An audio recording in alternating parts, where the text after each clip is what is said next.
Kaya kapag sinabi mo, wala naman amoy, wala naman langaw, gano'n, what are you doing, di ba? You are deflecting from the real issue. So, logical, medyo ironic, di ba?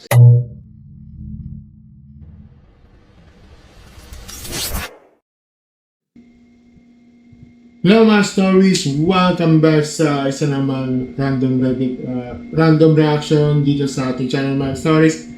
Ako pala si Martin, no? At sa video na to, no? Ito yung tatalakay natin ng isang vlogger, okay, na medyo may issue tayo, no? Medyo nakakaloka, no?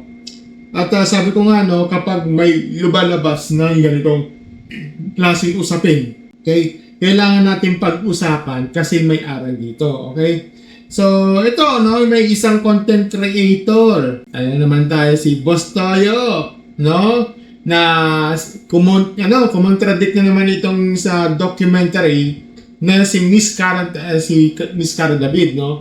Well, kilala niyo naman si Miss Cara David, di ba? Siya yung pinaka batikang journalist, no? Mga batikanong journalist, na? Siya yung dekada, yung mga investigative journalism, di ba? Siya yung Cara-David ng eyewitness, yung Cara-David yung sa wish ko lang, di ba? Kapag nag-wish, di ba? Nangyayari. So, at kinontradict niya, no? Itong documentary tungkol sa alleged illegal dam site, no? Sa ancestral land ng mga ETA, na ETA na sa Sitio Tibag, Subic, Zambales, no? Ang title yung Binasurang Paraiso. Okay. Ngayon, ang tanong dito, anong nangyari? Tama ba si Boss Toyo o nagkamali siya ng malaki? Okay? Ngayon, basahin natin at pag-uusapan natin, no? Let's go, mga stories. Ito na.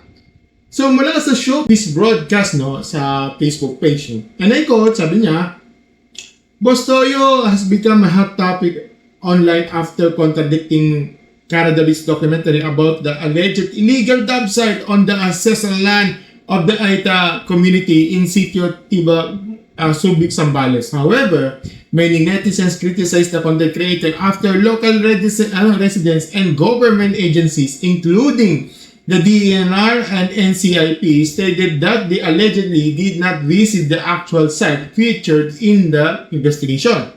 Following an intense backlash, Boss Toyo issued a public apology, maintaining that he was only sharing what he personally observed and that he had no intention of undermining the investigation. Ngayon, narito rin ang mga comparison graphic. No? Sa kaliwa, ito yung si Cara David, no, na nakaturo sa bundok na may quote na may amoy at may langaw na dam site. Sa kanan naman, si Boss Toyo nakatayo sa loob ng bahay, may quote na walang naamoy at walang langaw. At ito yung mga Facebook comment ni Miss Cara David mismo, no, na i-quote, sabi niya, salamat po sir sa lahat na nagkomento, no. Mahigit isang buwan pa namin sinisiksik sa issue nito. DNR mismo na nagpasara sa dam site nito, ito ang declared illegal. NCIP mismo ang nagsabi nito ay ancestral land, no, not owned by a private individual. Nag-interview kami ang mga Aita at pinuntahan ng mga bahay nila. At para patas, kinuha din namin ng panig ng Mayor's Office, malinaw na may paglabag sa batas at sinabi ng Mayor's Office na we accept accountability. Napanood nyo naman siguro, no? Kaya na lang po umusga. Salamat po. At ito naman yung kay Boss Toyo. May quote. Diba? Gusto ko lang humingi ng pasensya sa aking naratiba sa pagbisita ng dam site sa Subic. Parehas nyo ayaw ko din makita ng aking kabundukan na maging tapunan sa basura. Kaya po ako napunta doon agad dahil para makita ang kalagayan nila. Pero ayon sa mga kagawa sa baba ng dam site, walang komunidad na lumikas o nawala ng tirahan doon. May amoy o wala, may komunidad o wala, may langaw o wala, pasensya po sa lahat. Gusto ko rin lang mulat tayo sa ating galing ang mga basura sa sa syudad na wala naman mapaglagyan. Kung hindi tayo makakadisiplina, tanggapin natin o darating sa araw na talagang marami pang job site na katulad nito na makikita natin. Muli, pasensya po sa lahat ang wala pong akong planong magipagtalo o argumento, lalo na sa mga trolls. Okay. So, ayan, mga stories, no? Yan yung kanilang statement dito sa, according sa mga post nila. Ngayon, ito mga stories, ito, simulan natin itong aking about sa itong post na to, no? Una sa lahat, no, pinakamalaking problema dito ay hindi kung may amoy o wala. Hindi kung may langaw o wala, no? Hindi yun ang punto ng documentary. Ang punto ng documentary ni Miss Cara David ay ito. May illegal dam site ng ancestral land ng mga ETA. Ancestral land, yun ang core issue dito. Kaya kapag sinabi mo, wala naman amoy, wala naman langaw, gano'n, what are you doing, di ba? You are deflecting from the real issue. So, logical, medyo ironic, di ba? So, ang logical kasi tinatawag dyan ay red herring policy. Di ba? Inilihis mo ang usapan mula sa tunay na problema patungo sa mga isang irrelevant na detalye. Pangalawa, at ito ang mas malala. According sa DENR at NCIP at sa mga netizens, hindi naman daw pala sa mismong site ng documentary pumunta si Mostoyo eh. Hindi sa mismong lugar. Ibang area, di ba? Ibig sabihin, kung hindi ka pumunta sa tamang lugar na yun, paano mo kukontradiktihin yung findings ng isang buwan na pag-iimbestiga? Paano? Di ba? At saka, ito yung katumbas na dito, no? Pumunta ka sa kabilang kalsada. Tumingin ka sa paligid, di ba? Sabi mo, walang sunog dito. Tapos, ang bahay na susunog na nasa kabilang bloke, di ba?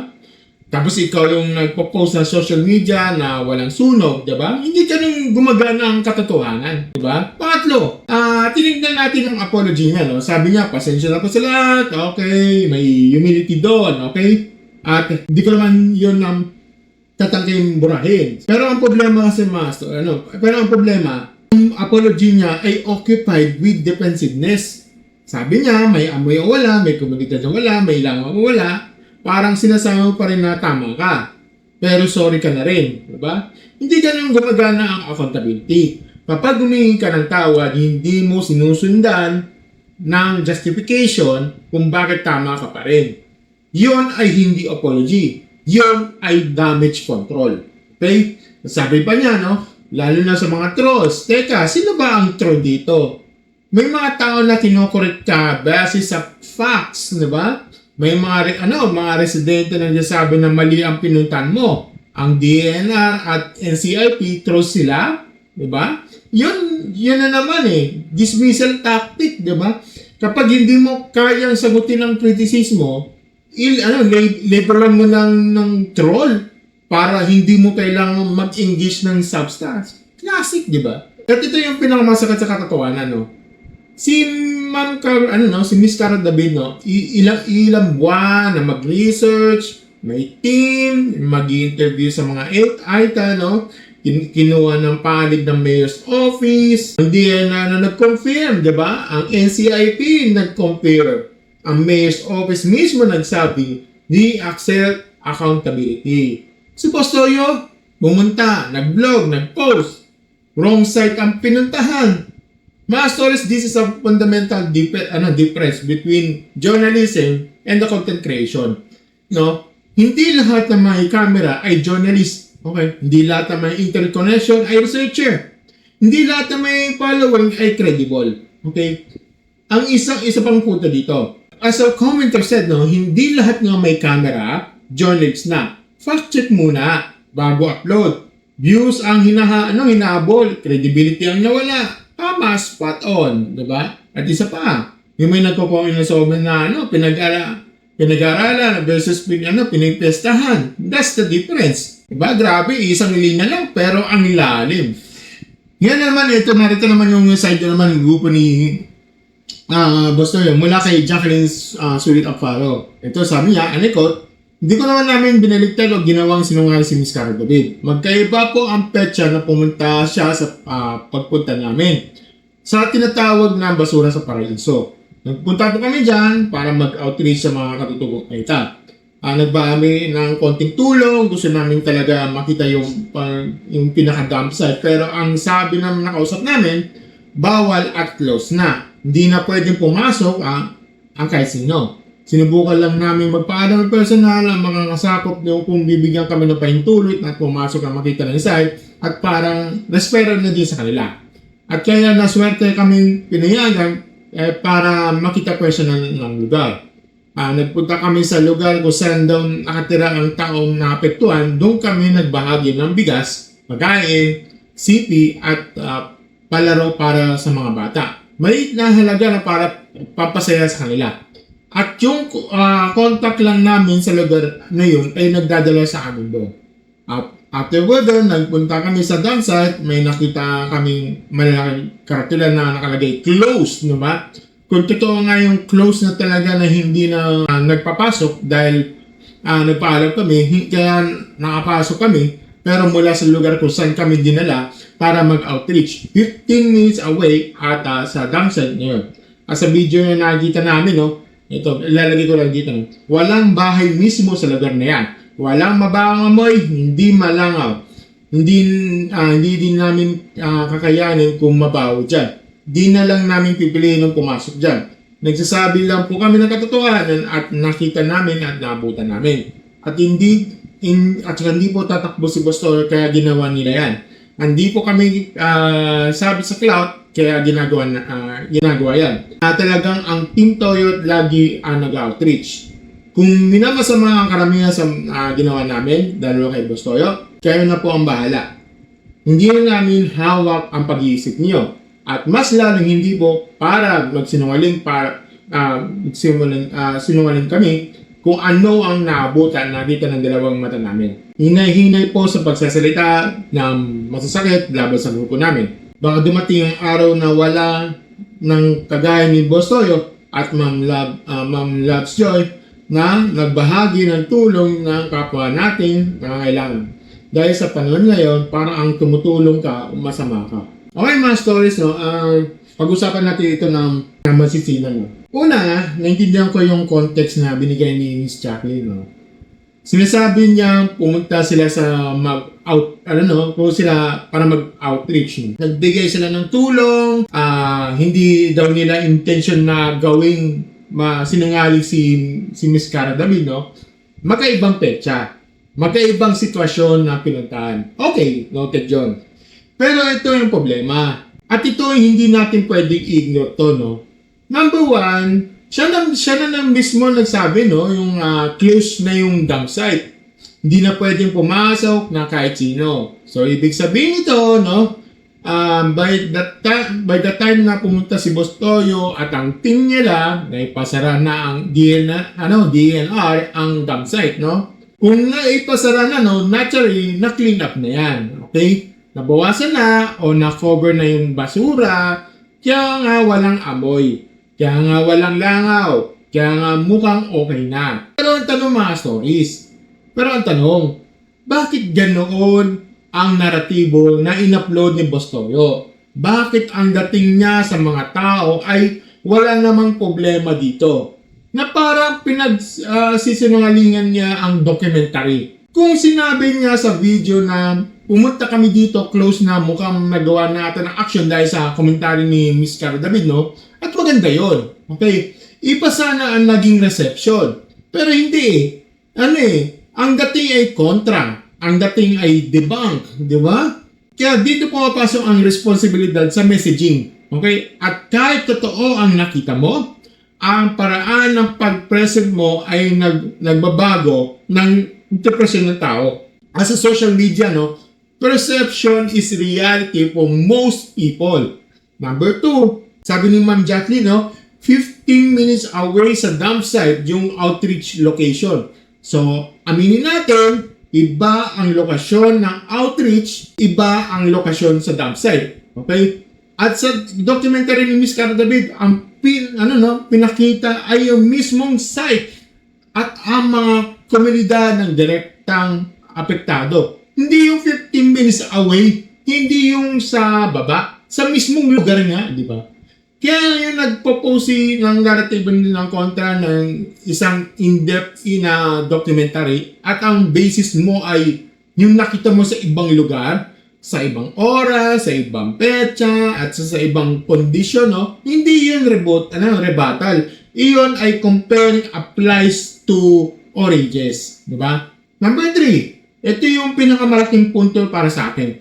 Si Miss Jacqueline nagsabi na hinay-hinay po sa pagsasalita ng masasakit. Baka dumating sa araw na wala ng kagaya ni Boss Toyo na magbahagi ng tulong. Dahil sa panahon ngayon, parang tumulong ka, masama ka. Okay.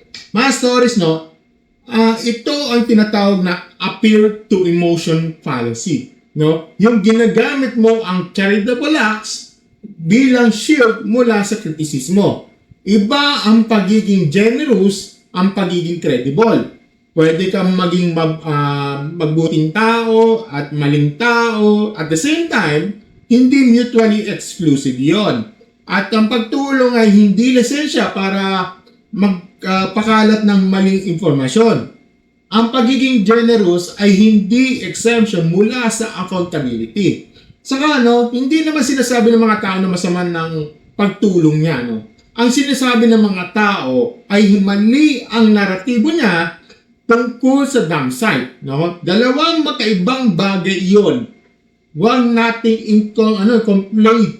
Tingnan natin ng ilang mga comments talaga nagbubuod ng ibang sitwasyon. Sabi niya yung isang commenter dito, si Miss Cara David nagdo-document para makatulong. Yung isa nagdo-document para sa views at pagkikitaan. Masakit pero may punto. Isa pa, results for long investigate research versus opinion. Tama, yun ang buod ang lahat na ito. At may nagsabi rin journalist versus Buraot. Medyo masakit pero ang sentiment is clear. At yung mga nag-comment nagsasabi baka may problema na sense of smell ni Boss Toyo. Comics yun para may underlying logic. Kung ang downside ay official ng close at pinasara na, natural lang na bumaba ang amoy. Yun ay hindi evidence na walang problemang nangarap. Okay. Naganap pala, sorry. At isa pa na nag-comment sa na pinuntahan niya na comment sa ibaba at kay Cara David, may nakikita ng dalawang kabuhayan ng iyong ginawang basurahan. Research versus ChatGPT. Ang sakit pero ang accurate. At isa pang gusto ko. Nag-sorry pero nakapost ng continuous ang sharing. Marami pang naniniwala sa maling post.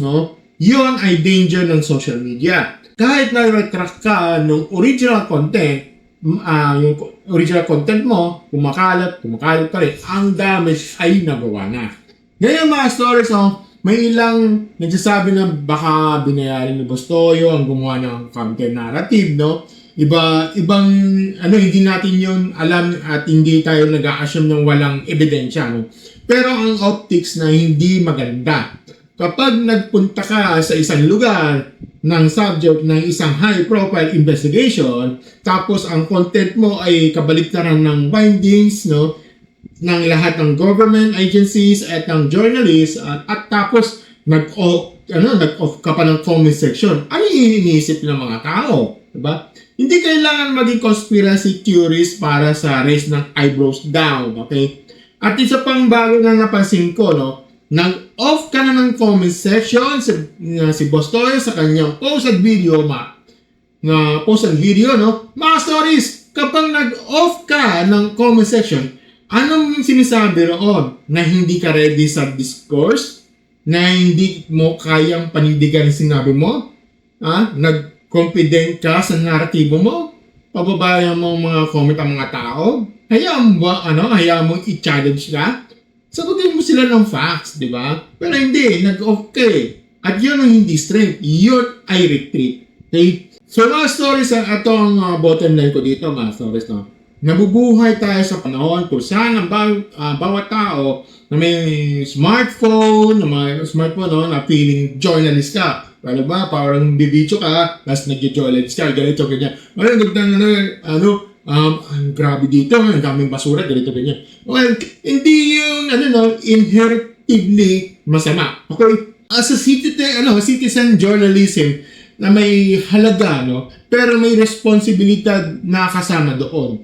kapag gagawa ka ng content na kukontra sa isang legitimate, well research, government back investigation, kailangan mo mag-match ng effort.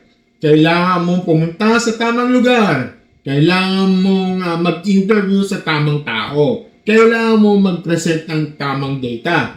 Hindi pwede puro nakita ko at naranasan ko. Ganyan. Ang basehan mo. Personal observation has its place. Pero hindi yun katumbas ng investigation. Hindi yun katumbas ng research. Hindi yun katumbas ng journalism. Sabi nga sa isang commenter, no? Being famous doesn't mean you're intelligent. At totoo yun. Okay? Ang fame ay hindi credential. Ang followers ay hindi expertise. No? Ang views ay hindi validation ng katotohanan. Si Miss Cara David, no? Decades of the journalism, award-winning ang documentary niya back ng DNR and CIP, eyewitness accounts, at admission ng local government mismo. Si Bustorio, pumunta sa lugar na close na, sa ibang lokasyon, sa ibang petsa, at nag-declare na walang problema. So, paano paniniwalaan mo? Masters, ang lesson dito, alamin mo muna ang buong kwento bago ka mag-react. At kapag nagkamali ka, mag-sorry ka ng tunay. Hindi yung sorry pero may tama pa rin ako. Sa totoong apology ng walang pero. Okay?